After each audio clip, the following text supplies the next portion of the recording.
to my West Coast friends, I suppose, and good evening to my friends in the Midwest and South and back East. My name is Brian Galini, and I'm lucky enough to serve here at Willamette University College of Law as Dean. And on behalf of myself and Dean Danielle Conway, we're both thrilled to welcome you to today's program, Legal Education in a Post-COVID World, co-sponsored by Willamette and Penn State Dickinson Law. And on that note, before proceeding further, let me pause to thank you, Dean Conway and Penn State Dickinson, for your kind partnership and collaboration in assembling our excellent program. I'd also like to thank our speakers, Dr. Chad Christensen, Professor Mira Deo, Professor Jessica Erickson, and Professor Rachel Moran. And let me also quickly thank my administrative team for their support in helping to organize tonight's event, particularly Associate Dean and Professor of Law Karen Sandrick, Communications Manager Cindy Cromwell, and Executive Assistant to the Dean Jennifer Ori. And now let me thank all of you for joining. Amid our ranks, we have attendees from a range of schools, including students, faculty, staff, and administrators. And it strikes me that we all share a common bond of experiencing law school amid unprecedented circumstances. And although we've shared that experience, we've each lived it differently. Some of us have been sick, have lost loved ones, have cared for an ill family member, have learned to teach all over again, have parented remote school, have learned our jobs anew, and some of us have done those things simultaneously. And I'd hasten to add that we've wrestled with the pandemic's implications amid an overdue reckoning with the reality of structural racism in America. Embedded within that reckoning is the reality that although we seek to provide equity within our community, the inequalities of the world remind us that there are those who feel this pain and experience pandemic inequity more acutely than others. So amid that backdrop, one that now extends into a third year, we come to our time together tonight, time that we labeled legal education in a post-COVID world. And there's an irony to that title, of course, because there's nothing post-COVID about where we find ourselves. But at the time we started planning and thinking about this, we were thinking we'd have the space and the permission to reflect on lessons learned with an eye toward our experience with this virus coming to an end. And I think there's a lesson there, and in my view, an important one. I've now come to believe, as I've shared with my own community, that we need to stop thinking about a binary endpoint to the pandemic, to systemic injustice, and to the important roles that we all play in advancing and engaging in those conversations. I think simply stated, we've reached a place where we need to accept when we don't know when or if the pandemic will end. And we all already know that our journey towards sustainable equity in the legal profession similarly has no destination. So tonight, our speakers will present empirical research on the impact of the pandemic on students and faculty, as well as to speak to personal experiences navigating COVID. And if you're a faculty member, I'd ask as you listen to our speakers to think about how you can incorporate their work into your efforts to grow as leaders in the classroom. We particularly need to help our students accept that although we cannot return to life before March of 2020, we can chart a bright road ahead together. And if you're a staff member, I hope you'll consider as you listen how we're supporting our students today and how much that's changed and will continue to change in just these few short years. And finally, if you're a student, I hope you'll listen with an eye toward embracing the opportunity to be on the cutting edge of how law is practiced as courts, firms, and practitioners continue to adjust and readjust and adjust again to new ways of practicing law. In sum and in closing, I think there's a version of our circumstances that permit us to focus on being tired of the pandemic, exhausted from shifting and changing public health restrictions, and frustrated by the absence of sufficient process toward durable equity. And I think there's a time and a space that we all need to process that reality. But alternatively, we need to start embracing the lessons that we learned from our speakers tonight because they offer us a chance to help our communities thrive amid our current reality. It's my distinct pleasure again to be with you, to learn alongside you, and to say thank you both for being here and for the work that you're all doing in and around legal education. We'll now begin with our panelist presentations, beginning with Dean Conway. And after our panelist presentations, you'll have an opportunity to join the breakout discussion of your choice. And finally, after our breakout discussions, we'll return to the main session briefly to close our time together with deliverables from those discussions. So with that, let me pass the virtual baton to my friend and decanal colleague, Dean Conway. Again, welcome. Thank you, Dean Brian Galini. And on behalf of everyone on this call, I want to thank you for offering us place and space to have this conversation and all the work that you did to bring us together into this coalition. I really want to lean in on that word coalition. If you are on this call on a Friday afternoon or Friday evening, you are in a coalition. Don't even fake it. You're with us, and you're here, and we are going to make something positive happen as we are all holding hands, trying to get through this pandemic. And as we get through it, what I will say is we cannot leave the lessons learned behind. The exact frustrations that we're feeling, the inequity we're experiencing, the loss, the disruption, and the successes. And I want to mark successes because we're finding strength in our interdependence and into each other. And so as we bundle that all up, let us not forget that we joined together on a Friday on January 21st, 2022. And we came together to do some work to get us through and the other side where equity resides. With that, I want to spend the rest of my time introducing our phenomenal speakers. Dr. Chad Christensen is the project manager at the Law School Survey of Student Engagement. He has significant experience as a student affairs engagement and success professional. He'll be immediately followed by Dr. Mira Deo, a fearless leader in and a national expert on legal education, racial and intersectional representation, and diversity, equity, and inclusion.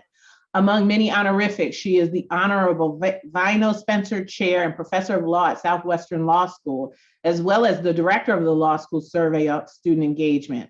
Dr. Deo is the author of the much heralded Unequal Profession, Race and Gender in Legal Academia. She will be followed by Professor Jessica Erickson, who is Professor of Law at the University of Richmond School of Law.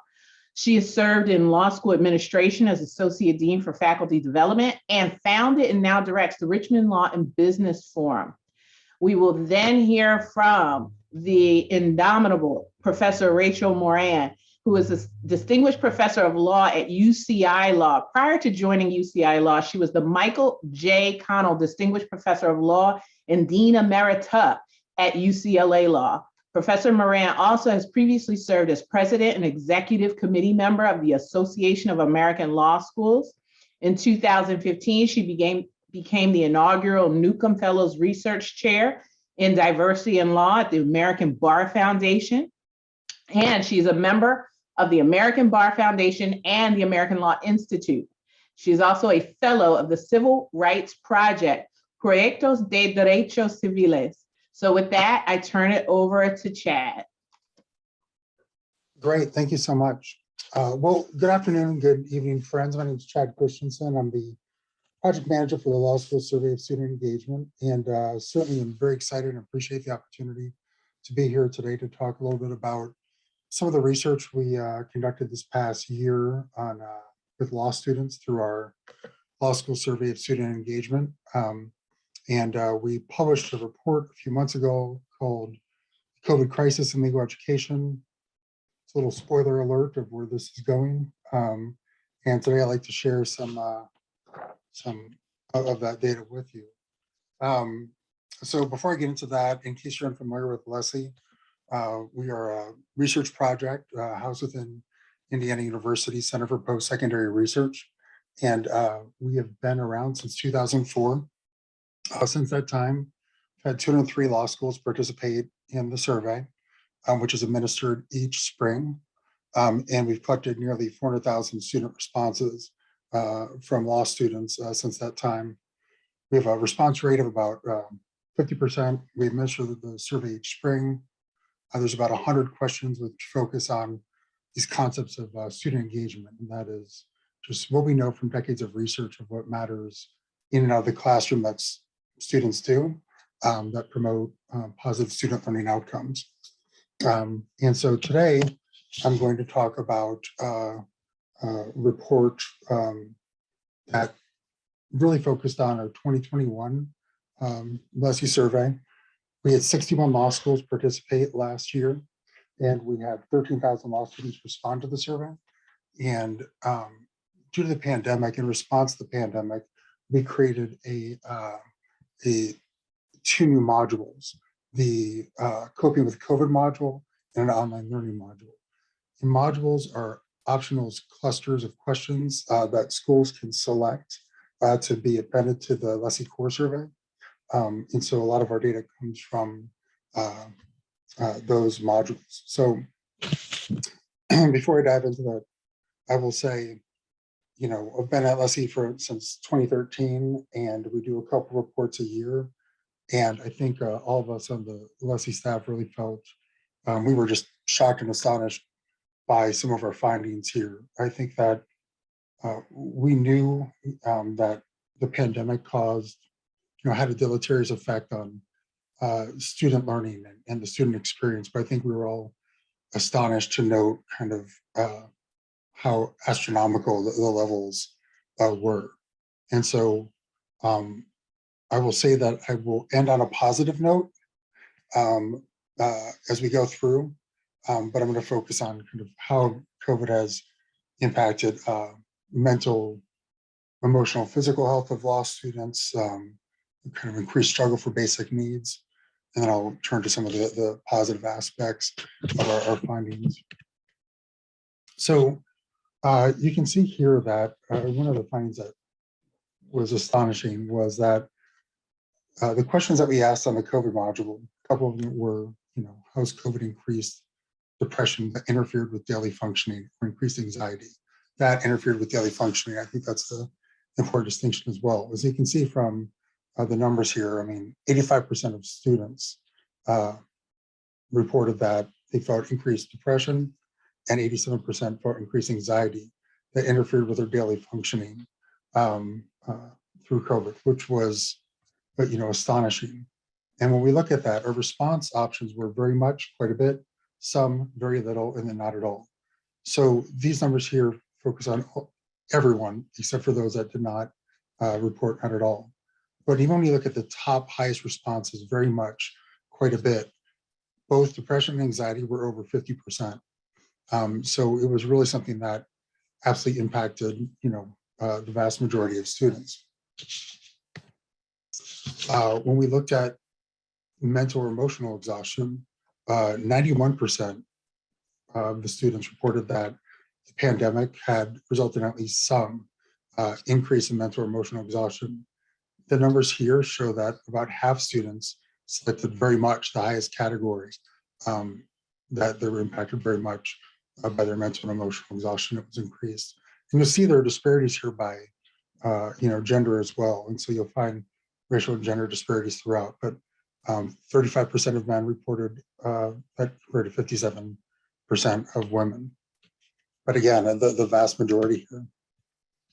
So you got increased anxiety and depression and mental exhaustion. Vast majority reported also increased loneliness, and almost half significantly so, very much or quite a bit. Majority of students reported a decline in physical health over this past year as well. So again, mental, emotional, physical kind of health declines.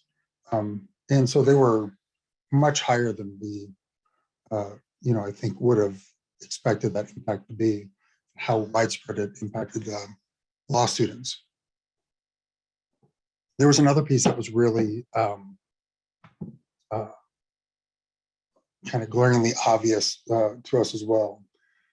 And that was COVID also deepened these ongoing disparities and inequities in legal education. And that is vulnerable student populations, law students of color, first generation law students face even greater challenges over the past year.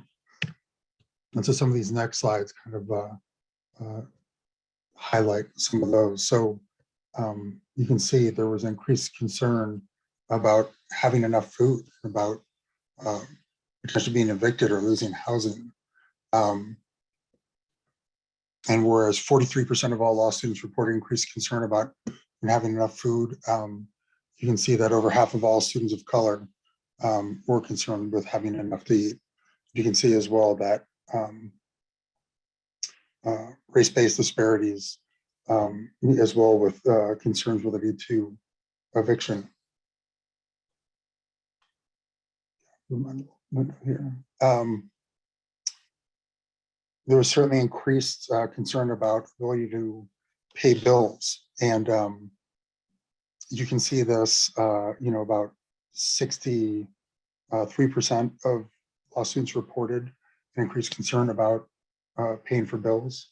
You can see these disparities by race and gender, but I mean, what we're talking about here is basic needs, right? I mean, roof over their head, food, ability to keep utilities on. And we were just astonished by, the percentages of that we were seeing here across the board. This relates as well to their ability to pay for law school and living expenses. And so, what we see here is, again, this disparity, and we see that, 30% of Asian American law students thought that COVID interfered significantly, meaning quite a bit or very much. 30%, 35% for Black students, and a whopping 45% for Latinx students as well. And so, now we do have the mental, emotional, and physical health kind of decline and all these additional stressors. You've got kind of these current concerns for just meeting basic needs as well. And it wasn't, you'll see this as well with other vulnerable populations like first generation students, right?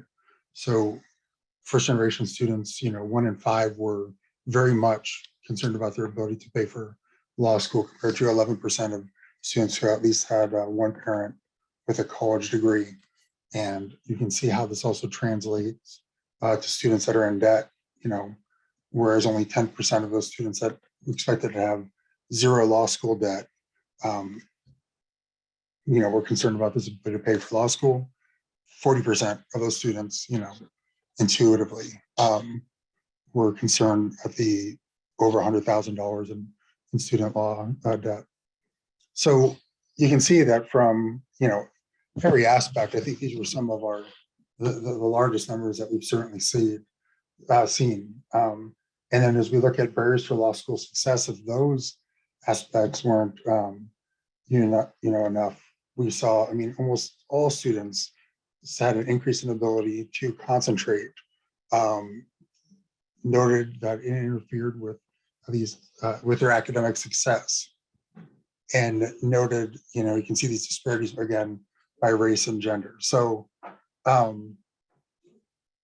didn't start off positive, certainly, and so it's kind of tough to get through them. I think it was a report that kind of weighed heavily on us in a lot of ways. We were just astonished by the numbers, and then because we hadn't seen anything like that.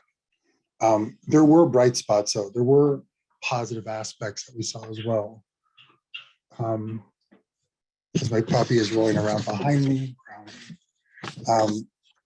So the bright spots are this. Overall satisfaction, despite everything I've just thrown at you, was really quite good. It was in line with the past few years. So students, for years now, around 80%, a little bit higher, have really shown that they were satisfied with their overall law school experience. They've said excellent or good in that question.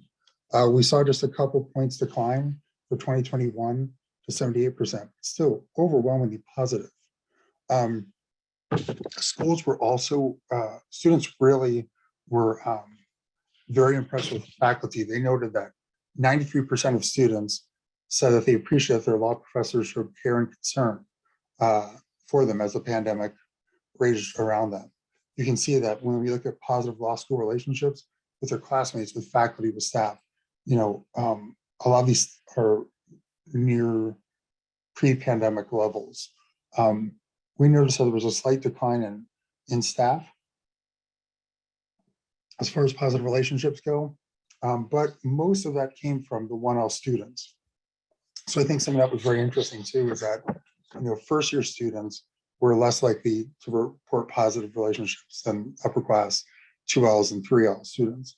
And that makes sense. You can think about those upper level students. They can build on foundations that they had with these relationships kind of pre-COVID, while first year students are kind of starting from scratch in the midst of the pandemic. So maybe more difficult to make these connections. So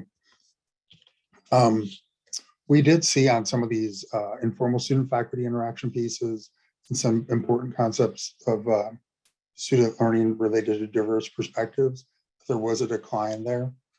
So, overwhelmingly positive, but there was a kind of less of these informal, important conversations occurring with students and faculty, and with,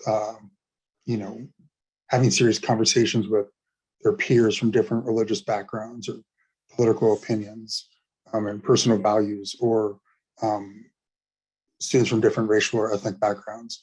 And those were, 11-point drops on both of those questions. So the overall satisfaction was good. The relationships were good.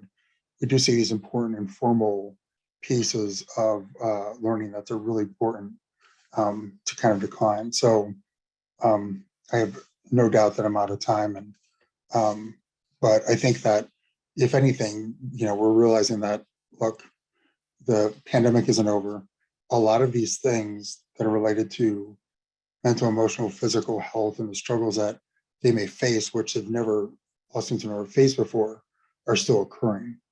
And so, as we move forward, we have to kind of be real cognizant of how we can support law students during this time. But so I don't go too much over, I'd like to pass it to Mira now, who will talk about some of the findings of her study. So thank you. Thank you so much, Chad, for sharing those findings about student challenges.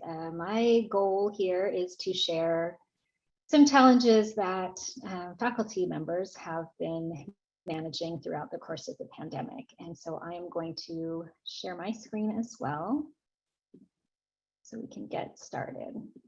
I want to just start by thanking both Brian Galini and Danielle Conway for offering to host us for this event, and to your law schools for just seamlessly putting this together.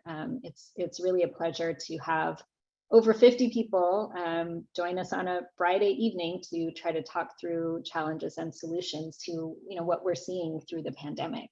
So today I'm sharing some of my original empirical research, drawing from data that I have collected from my from law faculty members throughout the course of COVID. You'll see too how my research builds on what Chad has already shared about student challenges. So here's just a brief outline of what I'm hoping to cover in the 12 minutes that I have to walk us through some faculty challenges. I'll start us off with brief findings from my book, Unequal Profession, Race and Gender in Legal Academia, which was published by Stanford University Press in 2019. So these set a baseline of barriers. And we're going to start with unequal profession to get a sense of the baseline of what the barriers were even before COVID. And then during the 2020-2021 academic year, I collected new data from law faculty on challenges during the course of the pandemic. So most of my time I'll focus on findings from the pandemic effects on legal academia study. And then I'll end, just as Chad did, with some positives, right? With some possible strategies or solutions before passing the baton. And these will hopefully be a jumping off point as we move into more small group discussions.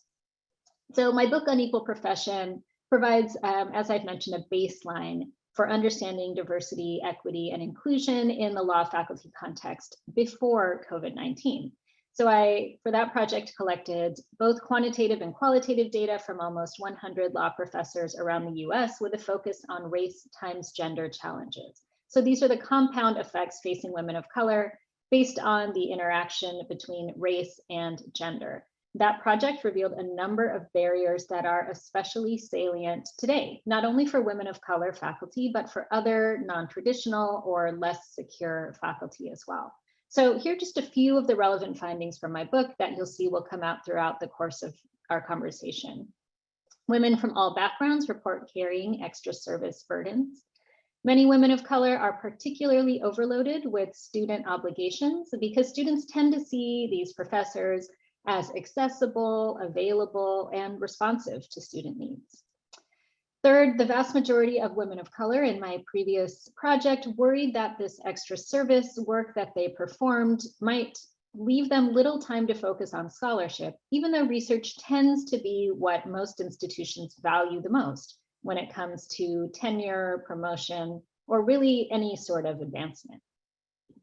And finally, women from all backgrounds are also more likely to be the default parent at home, responsible for carrying the mental load, providing emotional labor, and also just the basics of hands-on child rearing. That again was all pre-pandemic, almost 2 years ago when law schools pivoted to online learning, service obligations, as well as student needs skyrocketed, as Chad has already detailed for us. The March 2020 pivot to online education was happening at literally the same time that elementary through high schools, after-school programs, and camps closed. Many faculty with young children at home were also untenured professors working hard to pivot to online learning so their evaluations, for example, wouldn't derail opportunities for advancement down the line. As early as April 2020, so 1 month into the pandemic, editors in other disciplines noted that they'd had fewer submissions from women authors, likely due to increased household duties. According to a publication in Nature from just 1 month after most schools shut down, more time on service, teaching, and child rearing meant less time available for scholarship. And the journal Nature predicted, quote, "The greatest likelihood is that this will exacerbate gender inequality."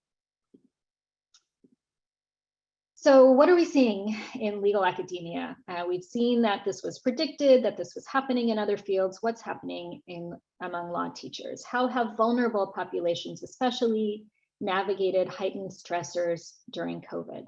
So here I'll share some preliminary findings from my study, Pandemic Effects on Legal Academia.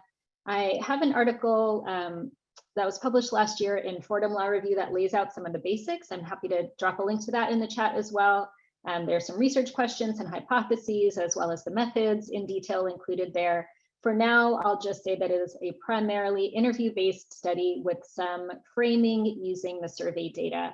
I spoke with 35 law professors around the United States, including women as well as men, junior scholars, as well as senior scholars, those teaching doctrinal courses, as well as skills-heavy courses, and also contract-based pre-tenure and tenured faculty.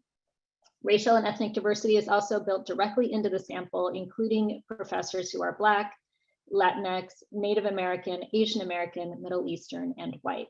So in terms of findings, I could talk about a lot of different things. I thought a little bit today about what to showcase. We could focus on issues with childcare, why it's been so difficult to work from home, how women of color in particular have really provided incredible levels of support to their communities, to their neighbors, to extended family members. And I'm hopeful that we'll be able to talk more about all of those things in our discussion. For now, I'm going to focus though on 3 things in particular. First, prioritizing students, again, building on what Chad shared using LESI data. Second, a lack of scholarly productivity. And third, mental health effects. So all of the positives that Chad mentioned regarding law schools, high satisfaction, great relationships with faculty, those come at a cost for professors, especially women of color, and particularly those from vulnerable populations, including women of color, untenured faculty, and caregivers. What I'm sharing on these next few slides are actual quotes from the qualitative data, so examples from the interviews themselves that showcase the common patterns that are evident throughout the data. Faculty are doing all they can to support students, but they're not always getting the support that they need in return. This means that some faculty members feel like they have become therapists, for example, in addition to professors. Many faculty members told me that they had to triage, and for most people that meant focusing just on the immediate thing that needed to get done. For almost every professor, that was teaching. So here you can see one of my Black participants, tenure track Black woman professor, just said, my one else must be taught, right? So that became her focus. For formal leaders, what needed to get done was often administrative work. So this is Mindy, an Asian American academic and administrator. I love this example because I think it's so resonant for many of us. Whatever's on fire or the biggest fire will get your attention first. Now, I'll mention as well that the survey data that I collected suggests that over a quarter of law professors have taken up to a 15% salary reduction throughout the pandemic. Over 1/3 are also working with decreased or completely eliminated research funds or stipends, no sabbaticals, RAs, TAs, or pay for overload teaching. So many people are doing a lot more with a lot less. And even just carrying out the basics, triaging, focusing on what had to get done, that was actually a struggle for many people as well. One assistant professor in her first year of teaching, who I call Alice, she is also juggling a toddler at home, has an immunocompromised family member. She told me that she is pulling 2 all-nighters every week just to prep for class. She's also incredibly anxious about her lack of scholarly productivity, which brings us to the next point. The vast majority of women of color, caregivers, many people of color shared with me how difficult it was to spend any time on scholarship. A lot of people didn't write at all. Some could not get into the right headspace, given that they were preoccupied not only by COVID, but thinking back to the past 2 years, also by Black Lives Matter protests, election stress, the Capitol takeover, anti-Asian hate crimes, and the resumption of mass shootings, just to name a few of the many challenges we've been enduring. Others were overwhelmed with priorities that literally took time away from their usual summer writing routine. Most recognize that those challenges are ongoing. They are not limited to 1 semester or even 1 year. We are, as you know, about to enter our 3rd year of COVID and its associated limitations. Those who did actually manage to get work done had to be creative in their juggling. Often people gave up sleep so they could work, staying up really late, waking up really early. This is a pervasive pattern in the data. Everybody seems to be sleeping much less. Women of color who did publish were also aware of their privilege, having a partner to help care for their kids, having kids who were old enough or able enough to entertain themselves for long stretches, staying healthy themselves. But they paid a steep price for that productivity in other ways, even if their colleagues didn't necessarily notice the sacrifices that they and their families made.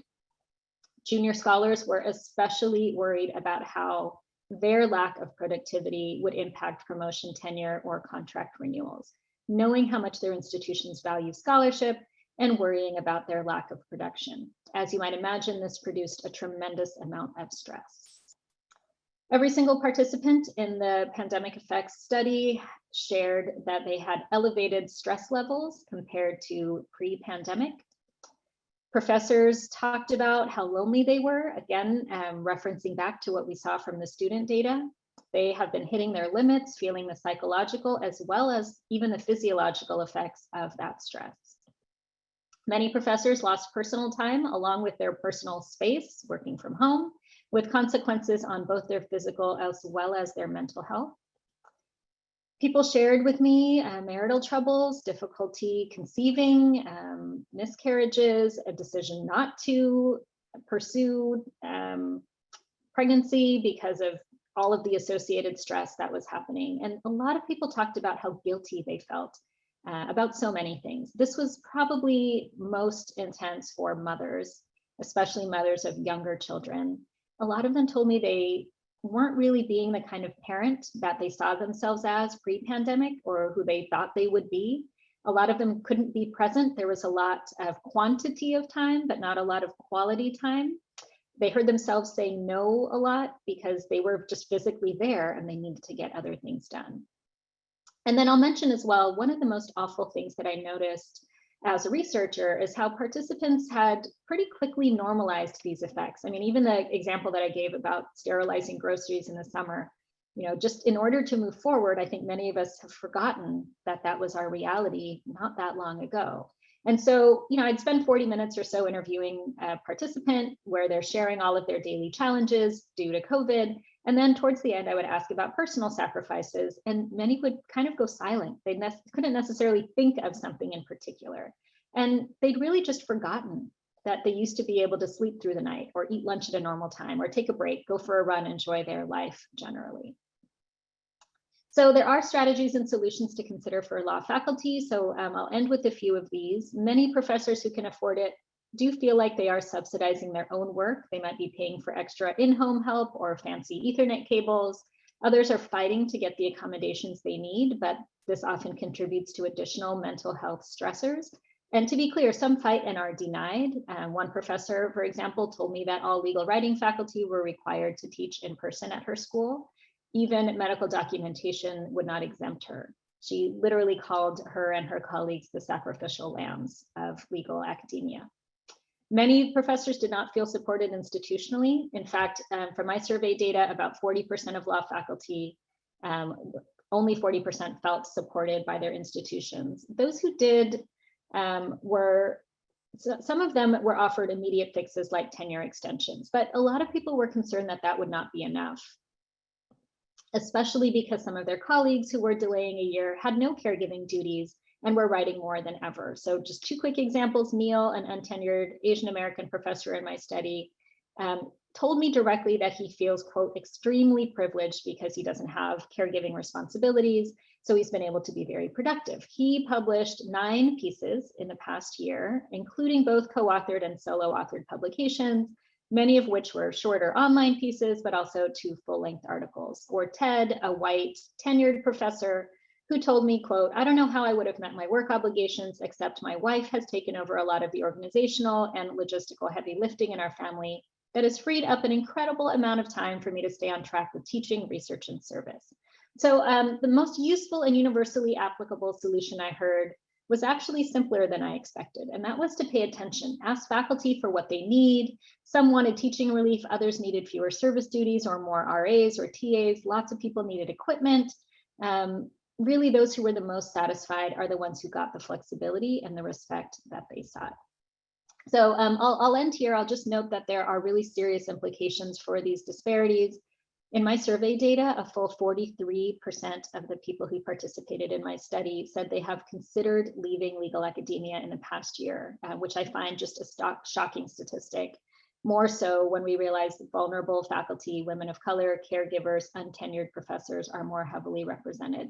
And 2 out of the 35 people with whom I spoke, both from vulnerable populations, have left law teaching already. So, what's the long-term trajectory for women who aren't able to publish for a year or 2, whose voices are missing, if we don't provide the space that these scholars need to write? I know there are a lot of issues to talk through, so I look forward to working on these today and into the future for the months to come. So thank you again for your time and attention. And with that, I will turn it over to Professor Jessica Erickson. Thank you. Hi, everyone. So I don't have data today. Instead, what I have is personal stories. I'm Jessica Erickson. I'm a professor at Richmond Law. I was invited to talk today because I have 2 roles that sometimes feel in conflict in today's world. First, I'm a mom of 3 kids. I have 2 teenagers, as well as my youngest, who was 5 and in kindergarten when the pandemic started. And second, I was also a law school administrator for most of the pandemic. From 2015 until the summer of 2021, so this past summer, I was the Associate Dean for Faculty Development at Richmond Law, and about 50% of my time in that role was spent advising the Dean. And for most of those years, I also chaired our Faculty Appointments Committee. So I'm a working mom, but I also know how law schools work, what they can offer, where the constraints are. And so today I want to talk about both sides. I want to get real about what it was like to be a working mom in legal academia for the past 2 years. And then I want to talk about my perspective as an administrator.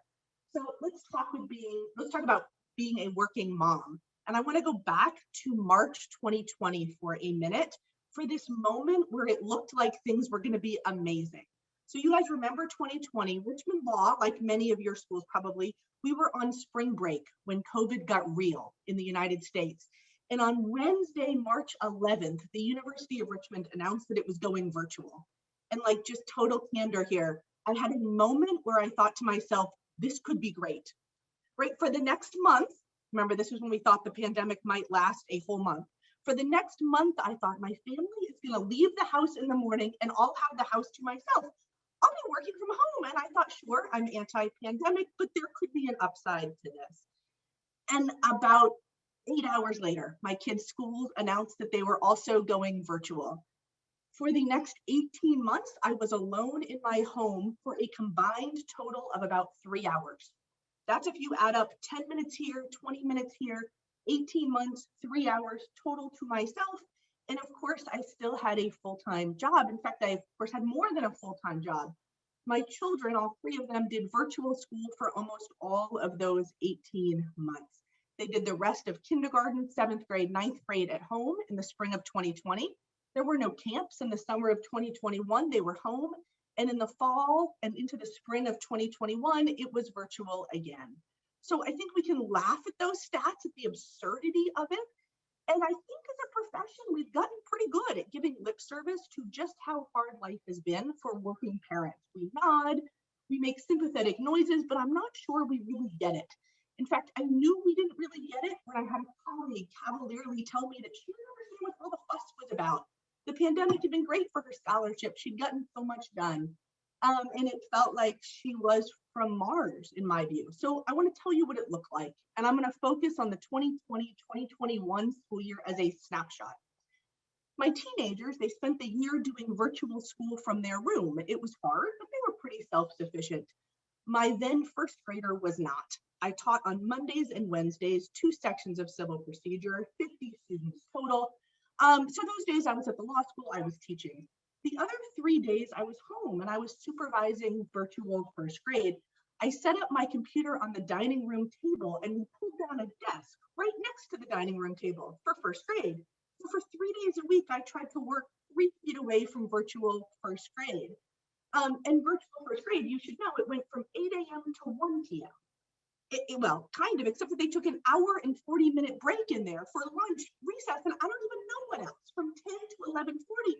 So really, he was occupied from 8 to 10, and then 11:40 to 1. And to state the obvious, that's not a lot of time. And when I say he was occupied from 8 to 10, 11:40 to 1, I mean he's 6 and he's in virtual first grade. So every 10 minutes, I'm having to remind him to focus, to listen to his teacher, to not play with Legos. My dean, my co-associate dean, they could not have been more supportive. I didn't face the challenges that so many professors talk about, and it was still really hard.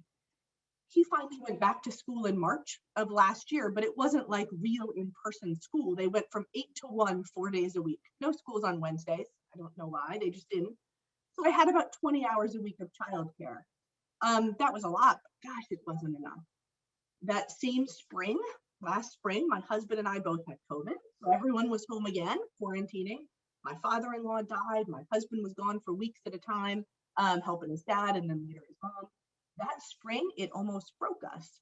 But time, of course, marches on. And in the fall, last fall, everyone went back to school, real school, in-person school. It has been amazing. But we've had quarantines and we still don't have after school care because we're scared of even more quarantines. So it's better, but we're not at normal yet. And that's my reality. So now I want to talk about the impact. And I think this is the part I really don't think we talk about enough, because we all feel bad for working parents with young kids, but I don't think we've actually grappled with the real tangible impact on parents' careers. I'm tenured, so I can get really honest about the impact for me.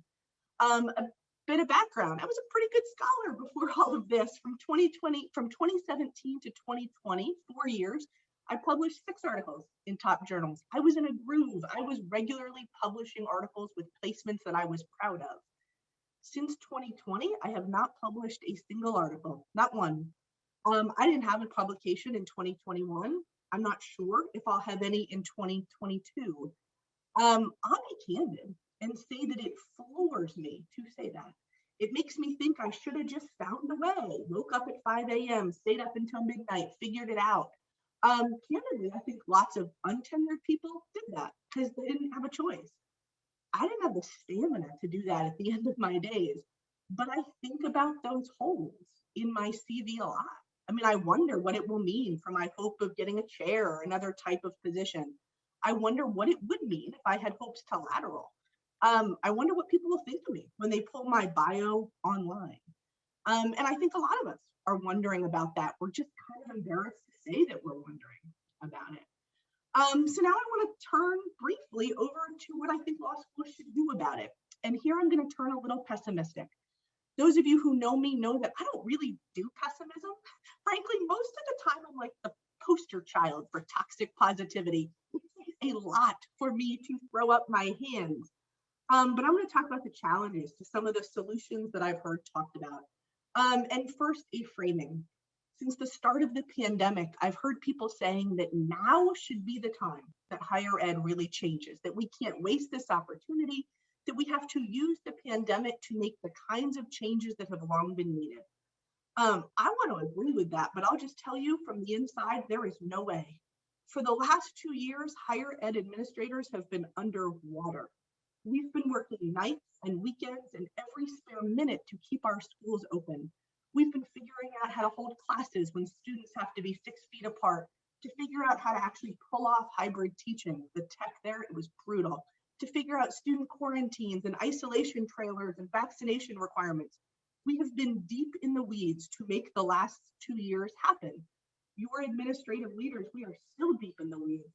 And so when I hear people say leaders should just seize this moment and shake things up, I got to tell y'all, I'm tired. I mean, do you have the energy to reinvent things right now? I don't. The other challenge is that so many of the choices feel zero sum. Everyone needs and is entitled to more. Students, faculty, staff, we don't have more to give. Now, to be clear, I say that as a mid-level manager.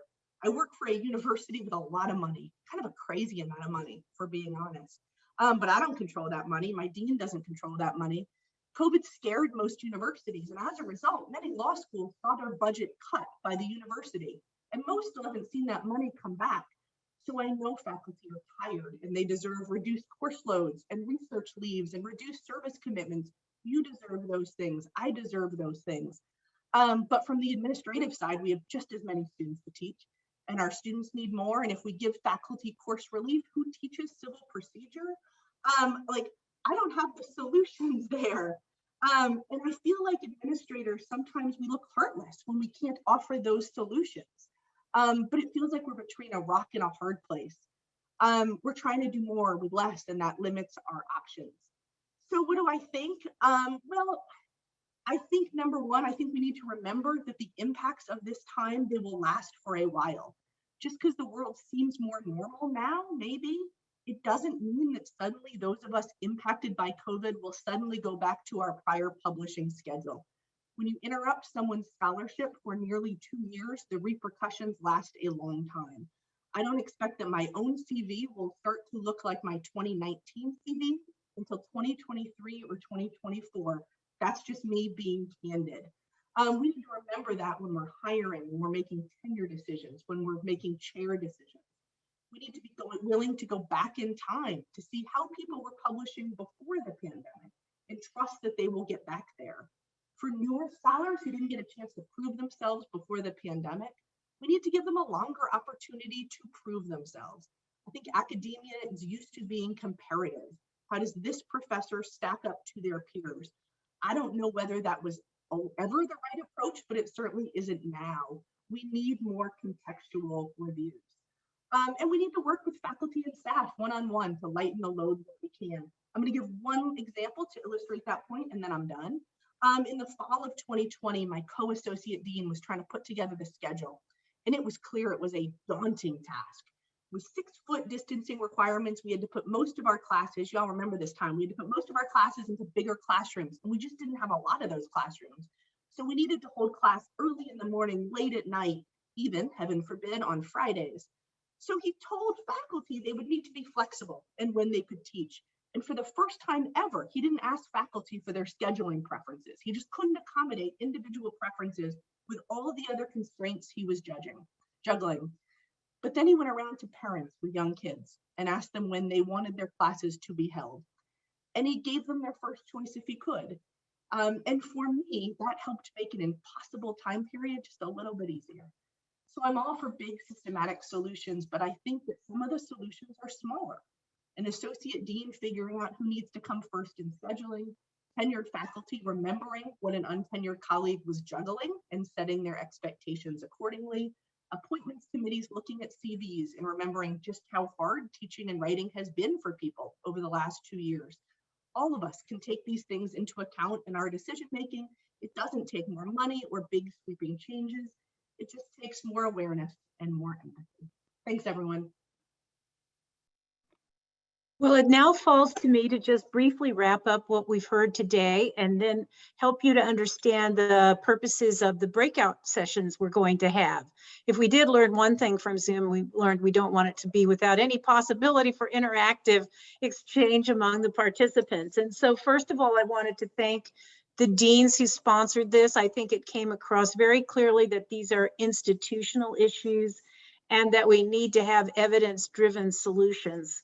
And so listening is very important, but so is this empirical research, because as I was listening to, for example, Chad's presentation, I realized that hiding behind all those squares on Zoom were impacts. And sometimes you really notice the people who were struggling the most, and you had a tendency to think of them as outliers. But in fact, the impact was widespread, and the cumulative impact is so much larger than it is on any individual student. So I think that's tremendously important.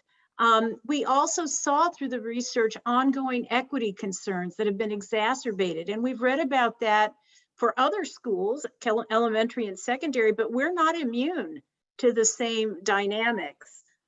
With Mira's talk, I also thought of the Great Resignation and this large number of people who've been quitting. And the fact that people think about quitting is what we focus on the most. But there's another kind of great resignation, and that is that when you're thinking about quitting, you're estranged, alienated to some degree from your job. You don't have the same attachment and engagement to it because you're thinking of separating from it. And so I thought that was a tremendously important point. And finally, I think both in the comments made and in the chat, it was clear that people thought that we needed to come together like this, share our experiences, share what research we have in order to develop a sense of empowerment so that we can advocate effectively for institutional change. And that really is the vision for these breakout groups. We want to end on a positive note, giving you the chance to help us to think through these challenges and how best to respond. So let me briefly describe the three groups. First of all, we have a group that's going to look at issues of equity. So that's been set up by all this evidence of ongoing disparities by gender, race, first generation status, and so on. And that will be facilitated by Dean Conway and Dean Galini, our sponsors.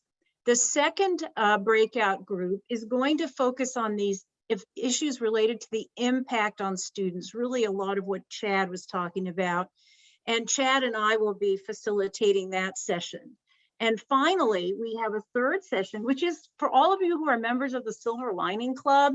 You know, what are the things that came out of this that we should carry forward? What are the things that we actually benefited from in this time of adversity? And then what are the things we need to let go?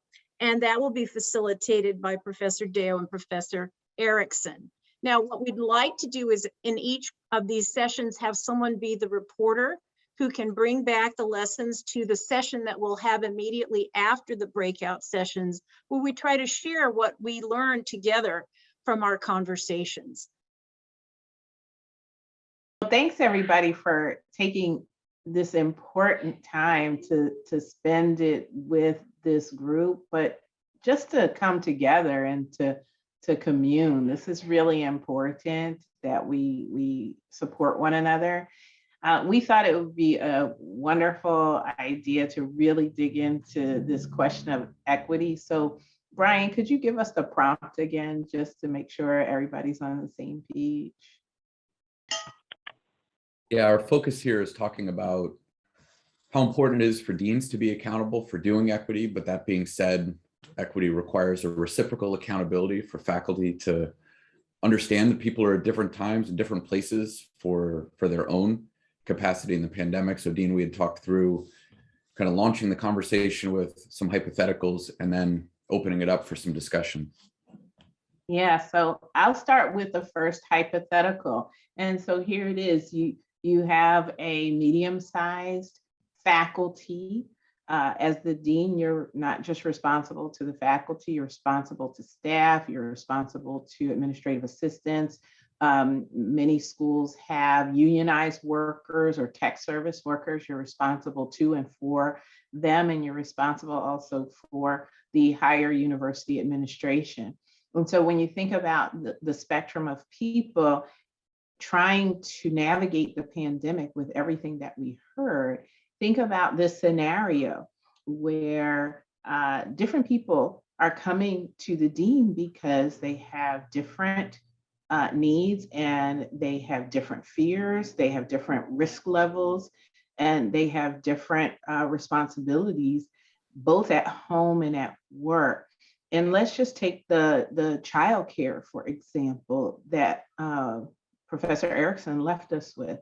So, what should the dean be considering, and what should the dean be doing by way of our accountability to support the needs, say, of parents who have one or more children who may or may not be immunocompromised, who may or may not be vaccinated, when teaching loads are being assigned and times are being assigned for teaching those loads. Think about, on the other end of the spectrum, the tenured faculty member who may or may not have those similar types of obligations at home. How should the dean allocate and respond to those different situations?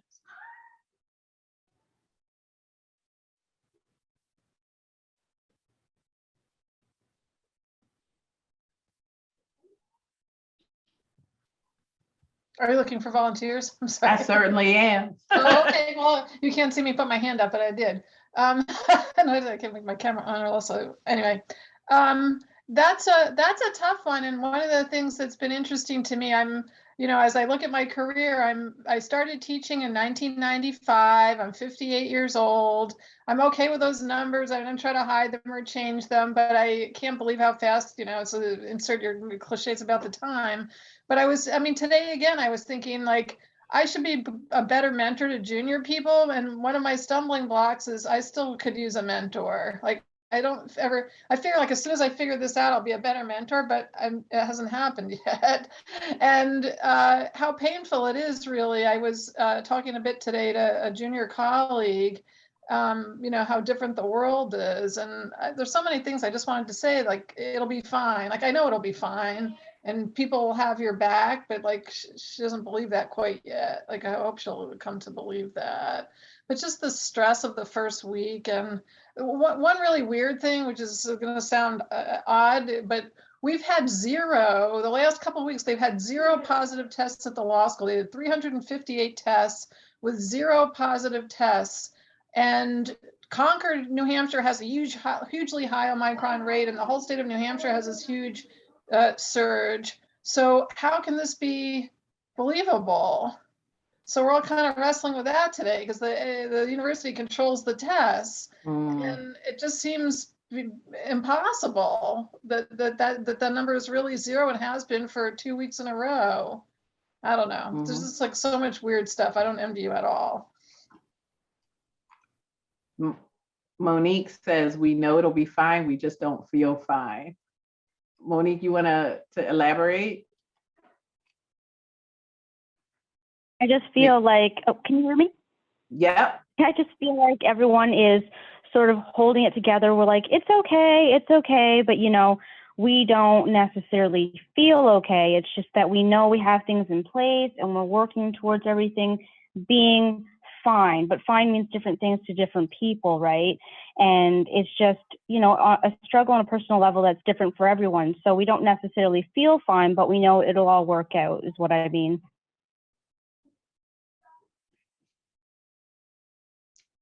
Are there tenured people on the call? I am. Yes. Okay, Natasha, you put yourself off of mute. Go.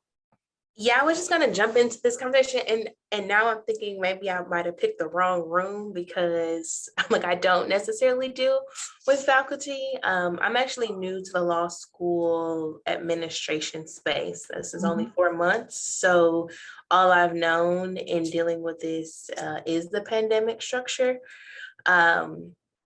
And so I serve as the assistant dean of students, but also have some diversity responsibilities as well. So that's what intrigued me to this space. But nevertheless, what I've found, kind of going back to your hypo, is that from what I could tell in terms of the approach that we've taken in regards to students looks different than the approach that we've taken in regards to faculty and expectations around them being able to teach in person versus going in the remote space. I don't know the full rationale behind those decisions.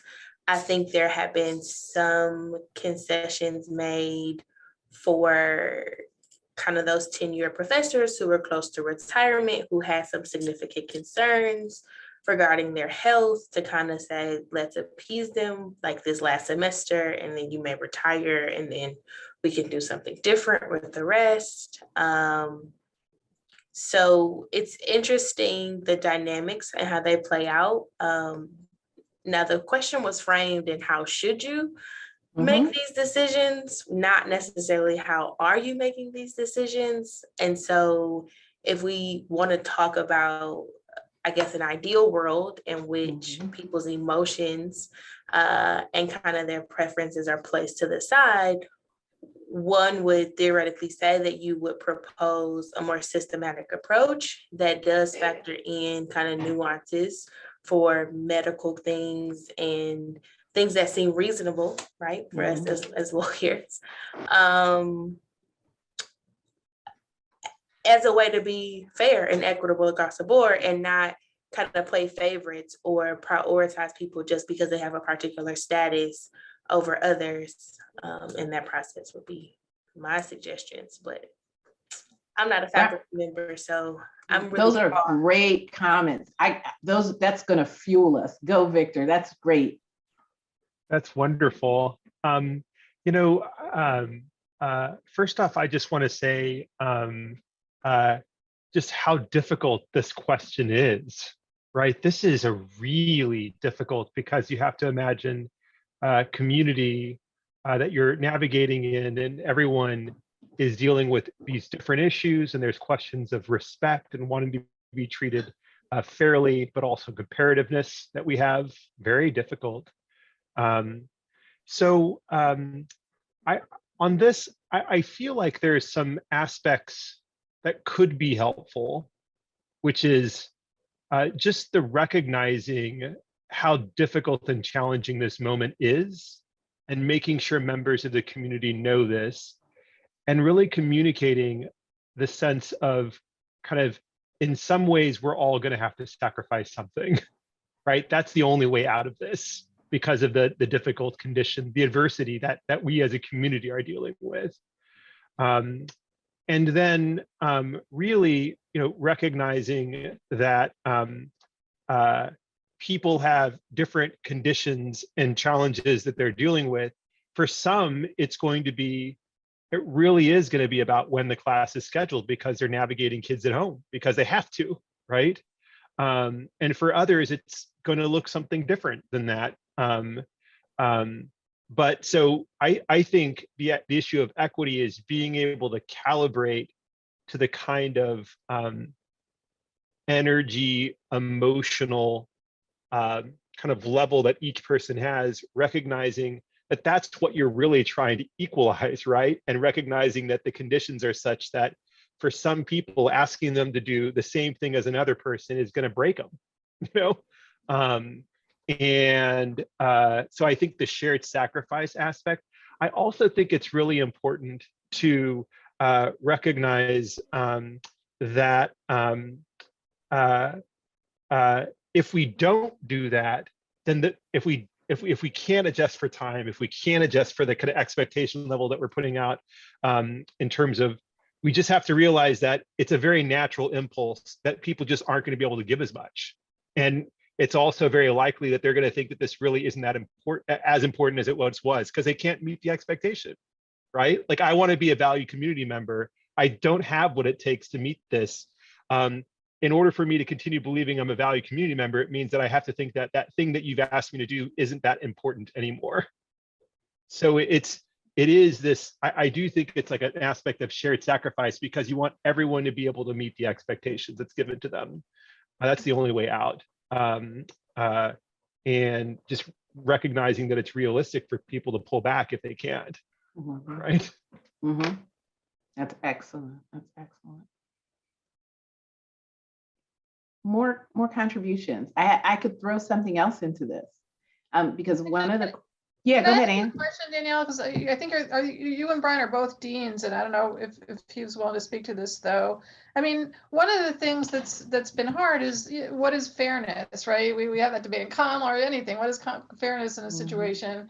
And I see the world differently. Of course, I raised my son when he was a little kid, and I had to, take him to school at 7 o'clock in the morning because he was doing the announcements, and so I had one idea about my scheduling, and then when he went off to college, and I could all of a sudden I had all these late night assignments, and teaching a night school because I didn't have any small children was like, okay, but it still sucks. Like, it's a hard thing. So how do you balance some of those, like money? If you have like salary compression, certainly the people at the bottom of the salary scale have the best claim, I think, to getting the raises, but then the people at the top think, well, what did I do to deserve this? I'm just trying to do my best, and I have to retire, and those sorts of things. I think the calls that you have to make are really hard in terms of what is fairness. And I think actually from a faculty perspective, one thing that would go a long way with a lot of people is keeping track so that the same people aren't always called on time over and over, and everybody kind of carries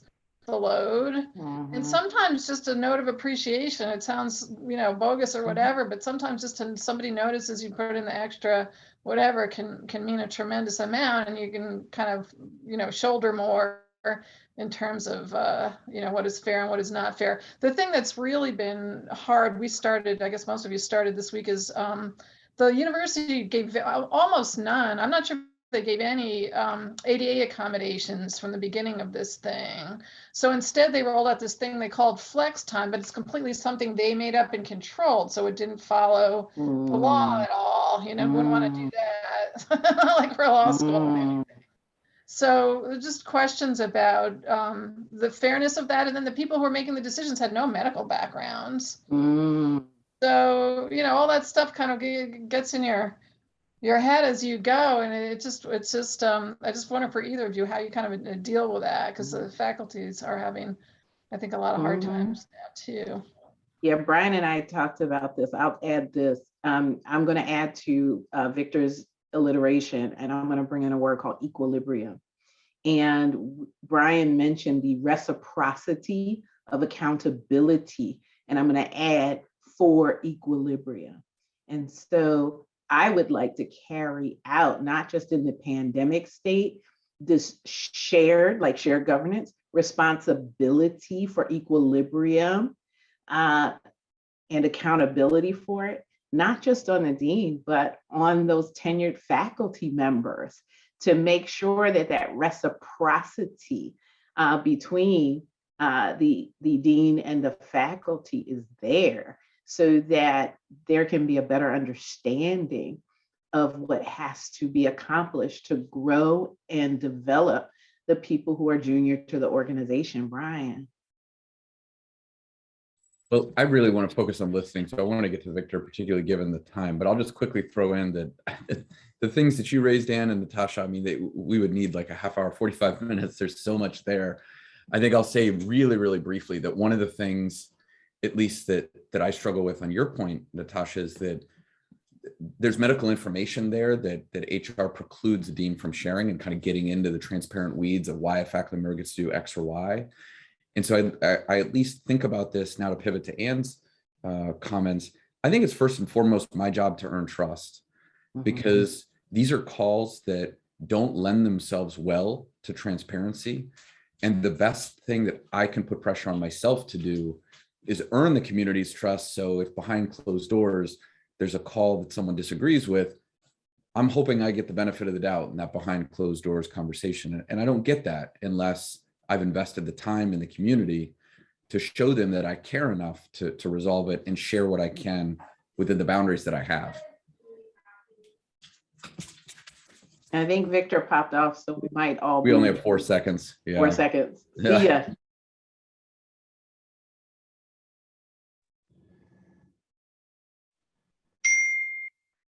I don't know about the rest of you. Our session went really quickly. Yes, we have limited time left. Welcome back to everyone. And on that note, perhaps Mira, you might be willing to get started. All we really want to do in our closing 5 or 10 minutes together is to try to walk away with 1 or 2 things that came out of the session that will help kind of cross-pollinate the way that we're thinking about moving forward. So Mira, I don't know if you mind getting us started. Yeah, sure. So the reporter from our session is Jen Randolph-Reese. So if you want to share some of the highlights that you noted from our group was the one that was tasked with thinking through what do we want to be intentional about keeping from lessons that we've learned or things that we've changed through the pandemic, and what do we want to purposefully let go of going forward. Thanks, Mira. Yeah, I'm Jen Randolph-Reese. We talked a lot about different kinds of meeting of people that we thought actually worked pretty well online, faculty meetings being one of them. One of us actually their institution has decided to keep faculty meetings online, in part to accommodate the fact that faculty are doing lots of other things at other places at the time of the meetings. Also, we talked about Zoom office hours, one-on-one conferences, and those kind of things really working pretty well and giving some access improvements and other improvements over what we used to do. We talked about needing to, once we get back in the classroom, increasing interactivity and sort of active learning. So we want to try to use polling tools and captions and universal design kinds of things that we've learned how to do in the pandemic and bring that back into the classroom. So it was, and we also appreciate conferences being optionally online as well as a much easier way to attend things that are far away, expensive, balance all the other obligations.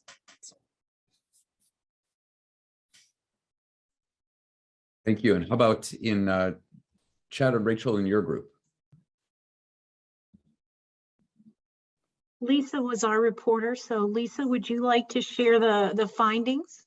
Yes. So I'm going to be, in the interest of time, I'm just going to boom, boom, boom, be very quick. So we were really talking about identifying issues that impacted students during COVID and initiatives that we could come together in order to understand and address the students' needs and concerns. So we talked about a variety of things, which is really purposeful communication, and it took many forms. Some of it was, required sort of meetings to check in at the beginning or the middle or the end or all of those sort of things. There was information on people's syllabuses that were related to students with disabilities, and also kind of having areas where we can talk about the isolation, the depression, sort of the impact on the students, and create resources, and having open discussions that with students and being available. And really, it was about really preserving the relationship and having continuous, purposeful check-ins and communication with students and creating resources. Great, thank you. And finally, Dean Conway. So I would love to call on people, but what I took from it, looking at equity and how the dean works with the faculty and the staff to ensure that they are doing equity when disparate situations are brought to fore that the dean has to respond to. We talked about fairness. So Ann Bartow talked with us about appearing fair, the appearance of fairness, and recognizing that everyone is at a different spot, whether they're tenured or untenured, and they've had these different experiences. So the dean appreciating those differences. Then Natasha was talking about, hey, it has to not just appear fair. People are being treated differently. And so that has to be acknowledged. So there was this acknowledgement that there is different treatment. And then Victor, I actually want to call on Victor because he just said some brilliant things. And I added one little thing to his alliterative brilliance about the things that deans need to be thinking about in doing equity. So Victor, let me call on you.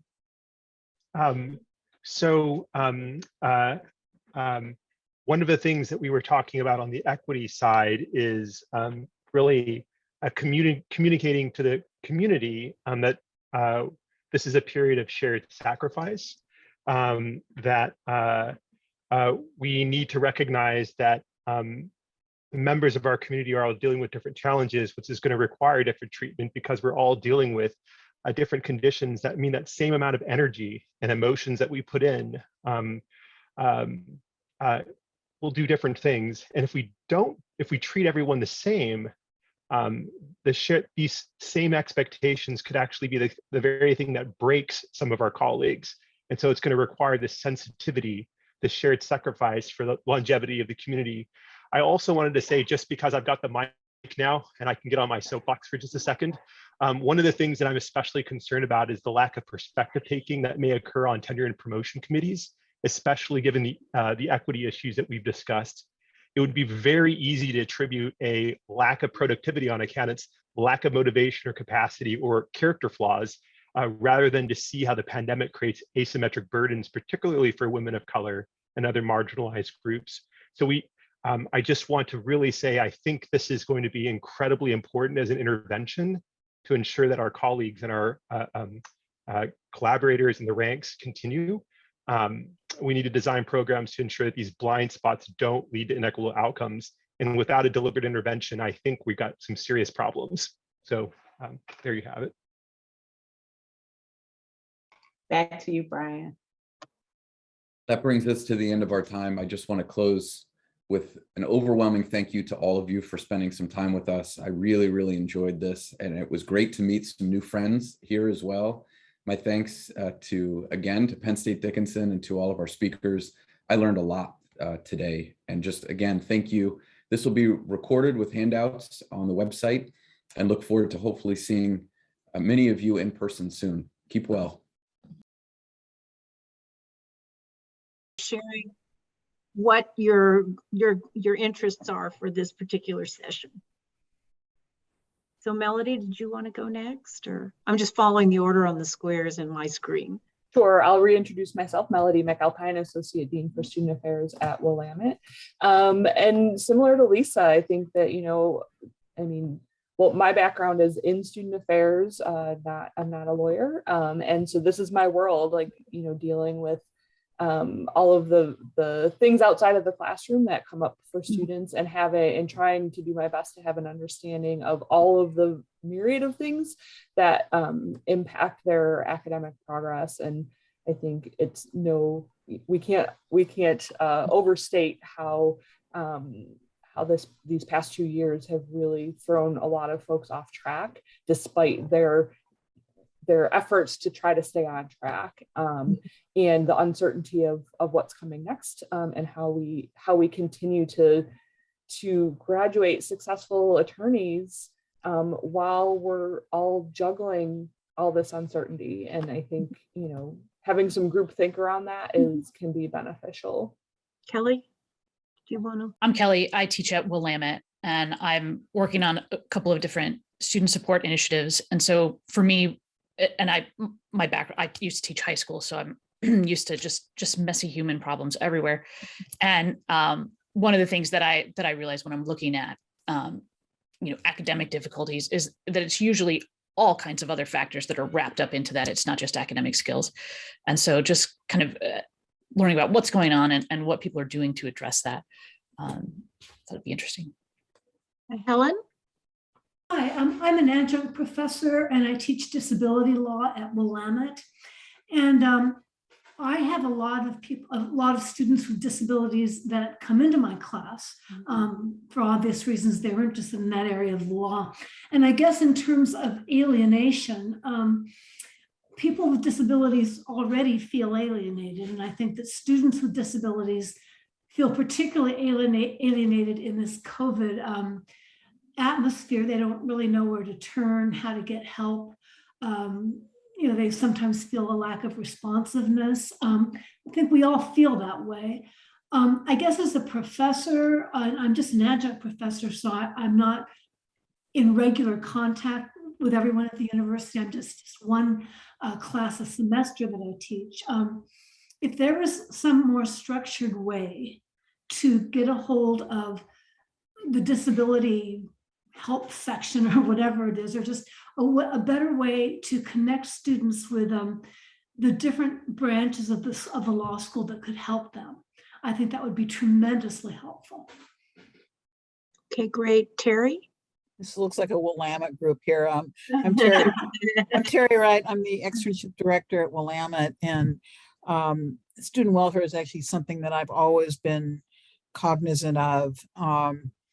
Over the last couple of years in reading student journals, I'm finding sort of the things that everybody else is saying, that student lives have gotten really complicated. And I have been working with my colleagues nationally on ideas for working with students. Like, I start every class with, how are you doing? And I don't usually get a lot of response, but I know students appreciate the fact that I asked that question and that they know it's coming.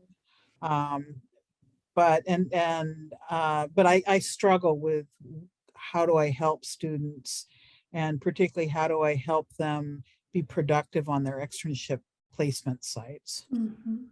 I wondered if, particularly given Chad had tried to end on a positive note, if you've either done things that you thought were very effective in addressing the concerns you've mentioned, or whether you have ideas that you think would be important interventions. For example, Helen was talking at a structural level of having a more seamless way of connecting students with disabilities to resources. So if we were to brainstorm about interventions, either at the individual level or institutional level, what suggestions might you have, or are you interested in exploring?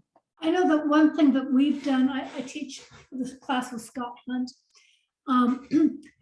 We didn't used to do this, but what we did last semester is we required the students to meet with us at least twice during the semester, to talk about their papers and other things. And I'm not sure that we would have required that in a non-Zoom course, but it seemed like requiring that level of interaction was really a good way to break the ice and for them to get to know us, whether they wanted to or not. And I think that we really developed a sense of camaraderie. So that sort of required interaction, I think, was helpful, particularly since, so much of the time students out anyway are hesitant to do a lot of interacting with professors. I think this is a good way to do it. So that seemed to work for us. Lisa, you had your hand up. Along those lines, I found during this time communication had to be very purposeful. So there were subsets of students who were particularly vulnerable, including international students. And also students with disabilities, or, we talked about, everything that was happening. So for me, it was very much, we talked about the cost. I was available like a lot, right? I mean, and I had Saturday sessions. I had just come in and check-in sessions. I called people personally. And on the I sent letters, I sent cards. I just had to really kind of go grassroots. But to answer, Helen's question on, that in particularly the students with disabilities were a continuous check-in for me, because, for people who had depression or anxiety, we always tell them, don't isolate, go out there. And they didn't have the ability to do that. We had to put some purposeful interactions and check-ins at play, and, tag people in when needed. Yeah, Terry? Well, I've always had in my materials a comment about disabilities and accommodations, and the fact that accommodations that students may have for law school and law school exams are very different than accommodations they may find they need on a work site. But I actually took the bull by the horns this semester, and I actually talked about that. And I suffer from anxiety, and it's not debilitating by any means, but it certainly impacts me and who I am. And so I actually just said that in class. I said, I want to talk a little about disabilities and recognize that there's all kinds of disabilities that lawyers go through. And I have anxiety. My husband my husband has ADHD, all of which affect lawyering. And so if you want to talk about those, and ways to work at a workplace, let me know, because it's different, because your externship placement is going to be different than school. I just did that in my class last night, so it's too soon to tell if that had any impact, but hopefully students will come to me earlier if they're having issues. So what I hear is the increased importance of really deliberate communication. And I have to say, there was this very kind of funny account of someone who didn't think anybody read the syllabus. And so he buried in his syllabus the description of a locker where some money was. And if you read the syllabus, you could have easily gone and gotten the money, but halfway through the semester, the money was still there. So, counting on the syllabus to really reach people is questionable. What about other ideas? I just wanted to jump in and say I force my students to meet with me once in the beginning of the year, just to see that my office is not a place with weapons and things like that. And this semester, and I did that during the pandemic as well, right? Come to my Zoom room. This semester, I actually got a comment on student evals. I think you should do that again at the end of the semester, even though it's not about writing, not about work, but you should make us come talk to you again. And I think that's because law students are often the kinds of people who will not reach out, but would love to be reached out to.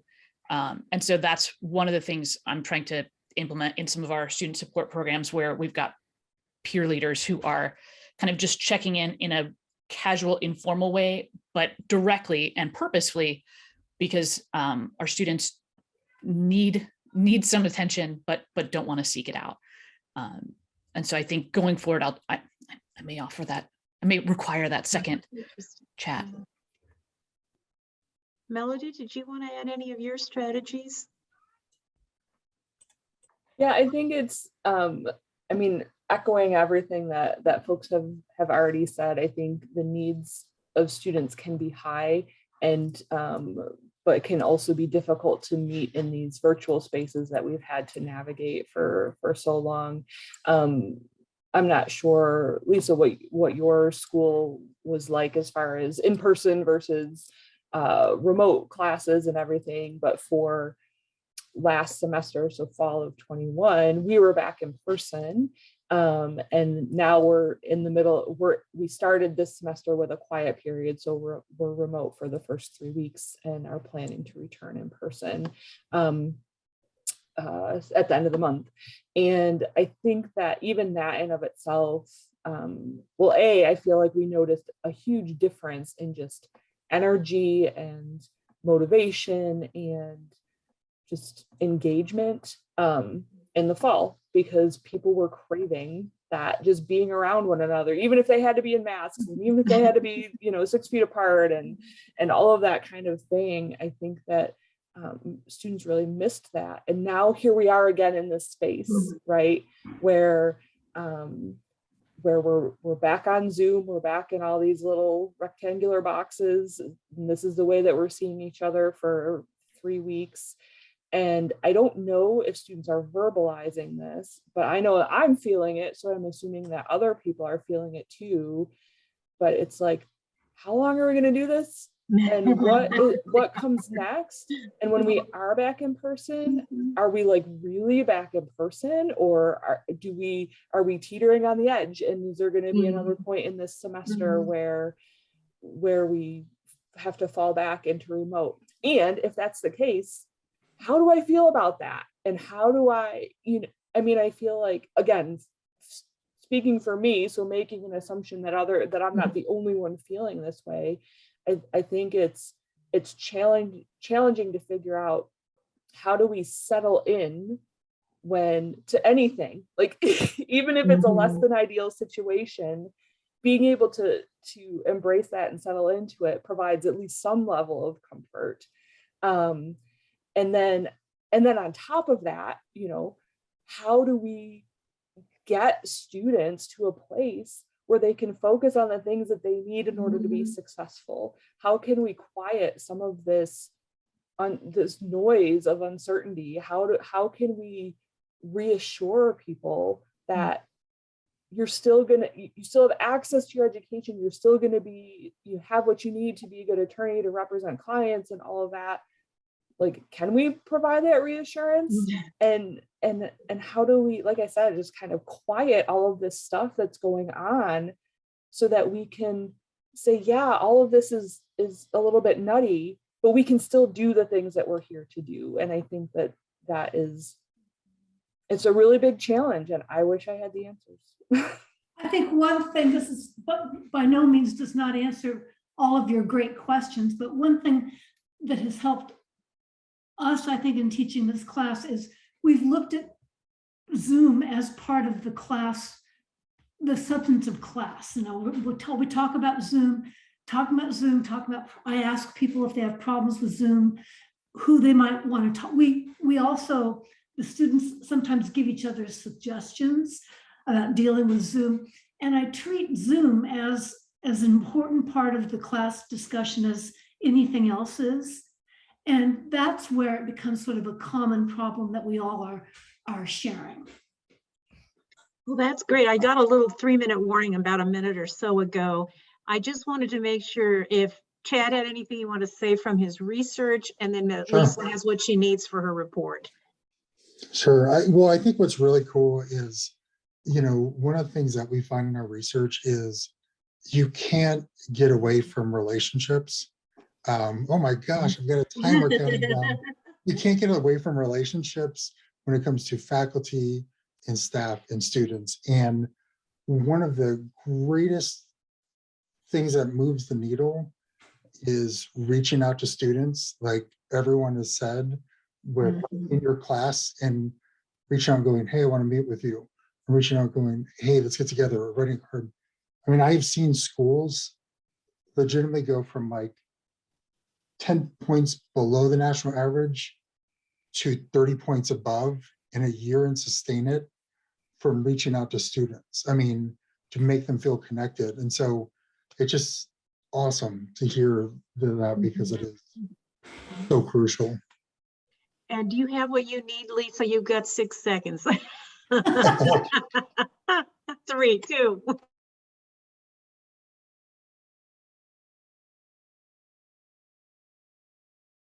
Well, I'll just start by welcoming you all here. This is just an opportunity for us to share some ideas, and it's very loosely structured.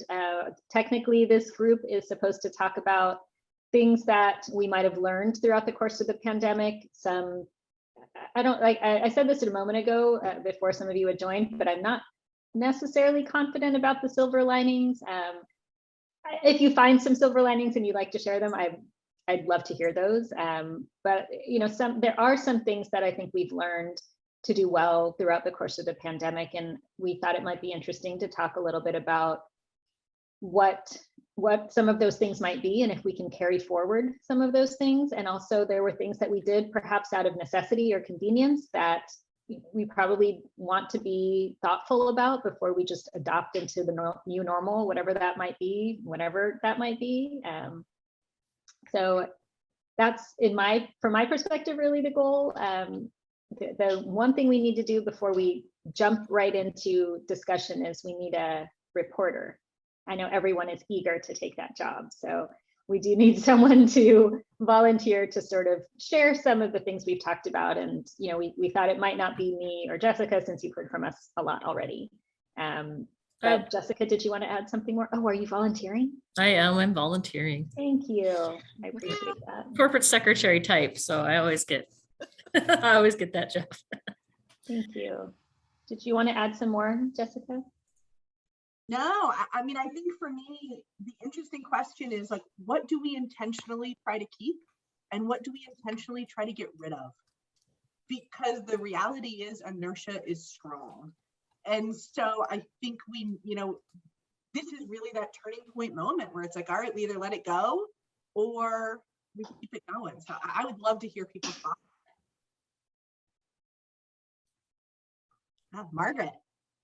The Zoom faculty meeting, I love it. A lot of people like it. You know, we were doing in-person faculty meetings for a little bit, and then we just voted to go back to Zoom actually for sort of permanently, probably, because it's a long story, but it's a 4:30 p.m. meeting because we have an evening shift and we have a day shift, and so it's a tough time for some people to sometimes meet. So we just figured, why not just keep doing the Zoom faculty meeting Zoom service? It's been wonderful, really flexible, more flexible than usual. So definitely that seems to be staying, at least on my faculty.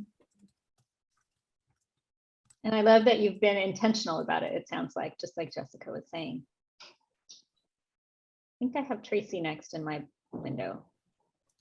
Hi, I think for me, I really want to keep flexibility. So a couple of things that come to mind are deadline extensions and class attendance. So students being able to miss a class, but catch it up by doing, you know, watching the video, and you can check that they've watched the video of the class session.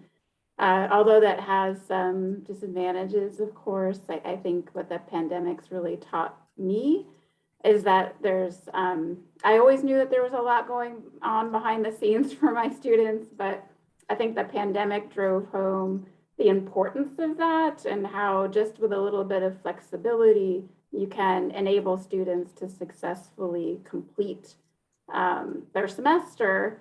Whereas if you don't have that flexibility, you're going to lose some students. And I think, you know, the presentation today really drove home that the students who suffer the most from lack of flexibility are students who are at a disadvantage in a variety of ways.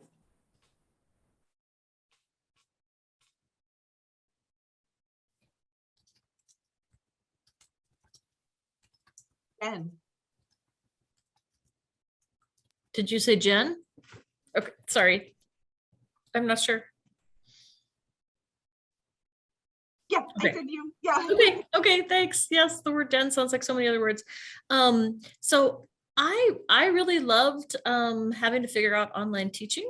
I mean, I love being back in the classroom, but I don't think that we should just abandon that as a thing that we had to do for a little while and now we're done with. The kind of access that it has afforded students, including students with disabilities, students who are juggling other kinds of things in their lives, or who are in other places, is a really valuable expansion of, you know, how people who gets to do law school. And I don't think that physically being in the room with your professor it should be a requirement for doing law school. So I hope that we will continue to do some amount of online teaching, or maybe some institutions will do it or something.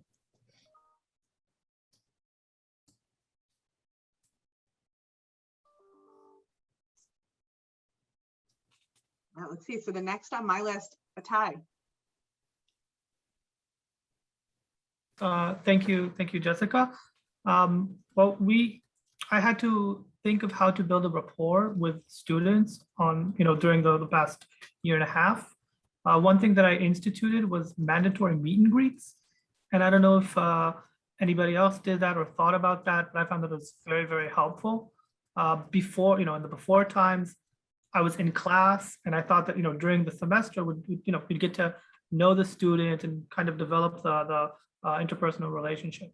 Now, because that was not an option, I felt that I didn't have any qualms about mandating every student to schedule 15 minutes with me, like at the first few weeks of the semester, just to get a sense of who the students were. And I found that this was they appreciated it. Let's put it that way, at evaluations. Another thing that, you know, we started using because we needed to use was interactive polling. And I'm sure some of you probably also have experience with that. And when we get back to the class, or when, you know, assuming that we'll be in post-COVID, this is something that we have to find a way to, or at least in my experience, it would be helpful to find a way to use it, you know, when we come back in class, just to get some interactivity, just to get the students involved, you know, at the beginning of class, just to make sure that they that they're with us. So those are the two things that I found were very helpful. Thank you. Those are great ideas. Mirel, did I say your name properly? It's Mireille. It's fine. It's a French name that it's unpronounceable. But one of the things that it's more for selfish reasons that I like during the Zoom era is the conferences online. For equity purposes, it was always an issue. Do you have the money to go to a conference? Do you have the parents to take care of the child when you're away? Not to mention the pollution that we create when we travel to attend the conference. So this is more in terms of the environment. This is less pollution, but also more equitable. Especially for accessibility to conferences abroad. Suddenly there's, the world seems so small and you can attend the conference abroad without having to worry about asking for the money for it. So that's one thing I hope the world, it's nice to meet in person and all of this, and I'm in favor of this, but also the option of having conferences online is great too. This is actually my favorite example and the one that was on my mind when we talked about what to do for this particular breakout session, because I know from my friends and colleagues in the disability community that they have been asking for many years to have an online option for conferences and have always been told that there's no availability, you just can't do it. And lo and behold, miraculously, we all made it happen immediately, right? Within sometimes days or within a week or so. And so that's another one, I really strongly hope that it's something we can keep going for all of the equity issues that you mentioned and just inclusion more broadly. Alice, I think you're next. Thank you all very much. I think I would just share a couple. I echo many of the things we've already heard. I think we already continue those things. But in addition to Zoom faculty meetings, Zoom office hours, because I normally have 15 students in my office face-to-face anyway. But when I had Zoom office hours, I had 25, 30 students. And then I had extended times as they wanted to stay there and go through their writing with me. I stayed and went through the writing. So I also spent a lot of time. So to Jessica's point, there were sacrifices, meaning I'm there hanging out with the students because I'm always student engaged. So Alice is not writing her articles, so she can get full professorship. So I feel a lot of pressure right now to do the work, to do the next couple of articles to get the full professorship, but I'm always still engaged with students. And the other thing is the interactivity, meaning that when we went virtual in March of 2020, I enlisted the students. I said, what should we do? How does this work? Or is there any one of you who think you're tech savvy? Because I don't believe I'm tech savvy, because I always play I'm the old girl game. I use it to their advantage to make them feel more confident than me. But they were more savvy than me. But then this is what they said. When I finally delivered the class, I'm always troubled when I deliver classes normally that I focus on one student too long in delivering a case. And I have 50 students in the room and I don't engage the 50 students.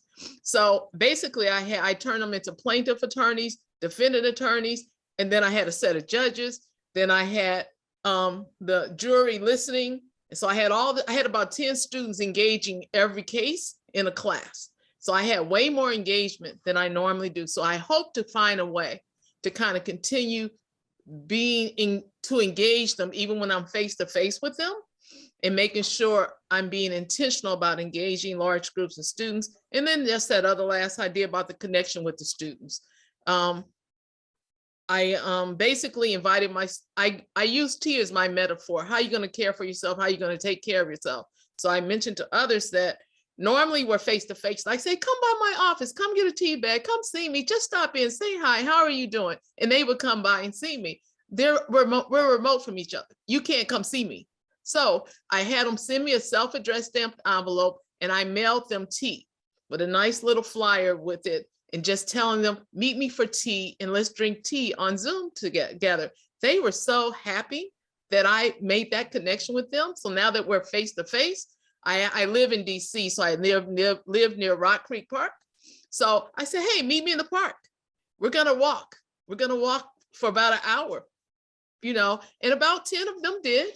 And they said it was really needed. It was important for them to actually have that connection with me in that moment, even though they didn't know they needed it, because they're feeling pressure. We got exams, we got everything we got to do.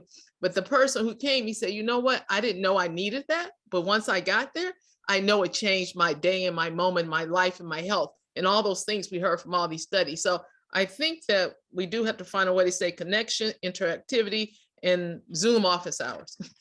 All right, thanks.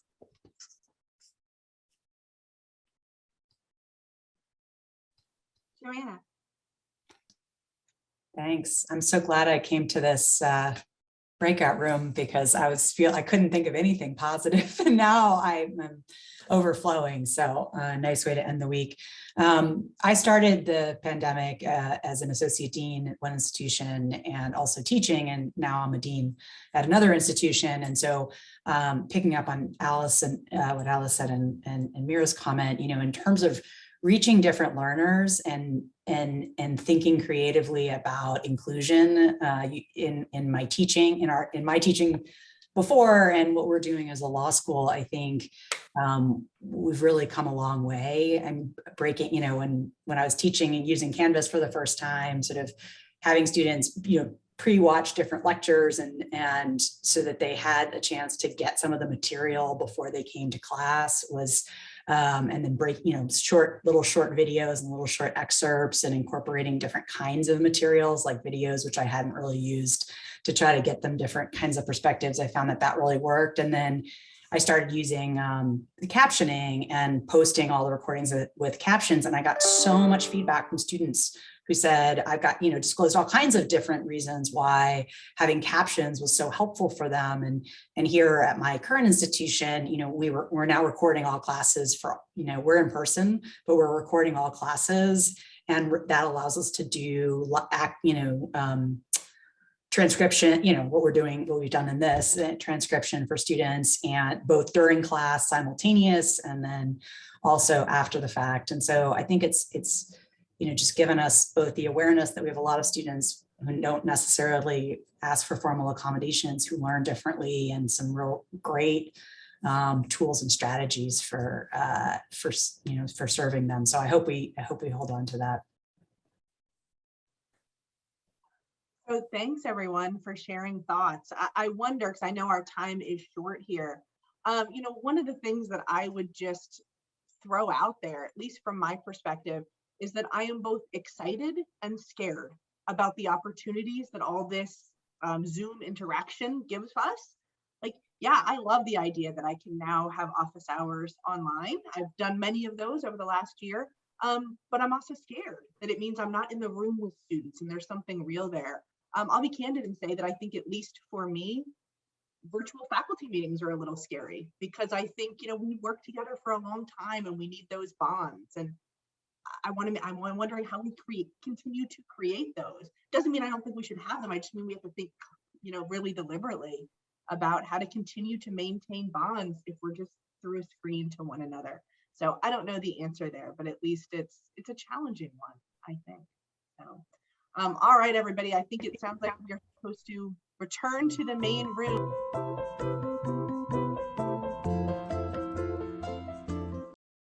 Get started. All we really want to do in our closing 5 or 10 minutes together is to try to walk away with 1 or 2 things that came out of this session that will help kind of cross-pollinate the way that we're thinking about moving forward. So Mira, I don't know if you mind getting started. Yeah, sure. So the reporter from our session is Jen Randolph-Reese. So if you want to share some of the highlights that you noted from our group was the one that was tasked with thinking through what do we want to be intentional about keeping from lessons that we've learned or things that we've changed through the pandemic, and what do we want to purposefully let go of going forward. Thanks, Mira. Yeah, I'm Jen Randolph-Reese. We talked a lot about different kinds of meeting of people that we thought actually worked pretty well online, faculty meetings being one of them. One of us actually their institution has decided to keep faculty meetings online, in part to accommodate the fact that faculty are doing lots of other things at other places at the time of the meetings. Also, we talked about Zoom office hours, one-on-one conferences, and those kind of things really working pretty well and giving some access improvements and other improvements over what we used to do. we talked about needing to, once we get back in the classroom, increasing interactivity and sort of active learning. So we want to try to use polling tools and captions and universal design kinds of things that we've learned how to do in the pandemic and bring that back into the classroom. So it was, and we also appreciate conferences being optionally online as well as a much easier way to attend things that are far away, expensive, balance all the other obligations. Thank you. And how about in Chad and Rachel in your group? Lisa was our reporter. So Lisa, would you like to share the findings? Yes, so I'm going to be, in the interest of time, I'm just going to boom, boom, boom, be very quick. So we were really talking about identifying issues that impacted students during COVID and initiatives that we could come together in order to understand and address the students' needs and concerns. So we talked about a variety of things, which is really purposeful communication, and it took many forms. Some of it was, required sort of meetings to check in at the beginning or the middle or the end or all of those sort of things. There was information on people's syllabuses that were related to students with disabilities, and also kind of having areas where we can talk about the isolation, the depression, sort of the impact on the students, and create resources, and having open discussions that with students and being available. And really, it was about really preserving the relationship and having continuous, purposeful check-ins and communication with students and creating resources. Great, thank you. And finally, Dean Conway. So I would love to call on people, but what I took from it, looking at equity and how the dean works with the faculty and the staff to ensure that they are doing equity when disparate situations are brought to fore that the dean has to respond to. We talked about fairness. So Ann Bartow talked with us about appearing fair, the appearance of fairness, and recognizing that everyone is at a different spot, whether they're tenured or untenured, and they've had these different experiences. So the dean appreciating those differences. Then Natasha is talking about, hey, it has to not just appear fair. People are being treated differently. And so that has to be acknowledged. So there was this acknowledgement that there is different treatment. And then Victor, I actually want to call on Victor because he just said some brilliant things. And I added one little thing to his alliterative brilliance about the things that deans need to be thinking about in doing equity. So Victor, let me call on you.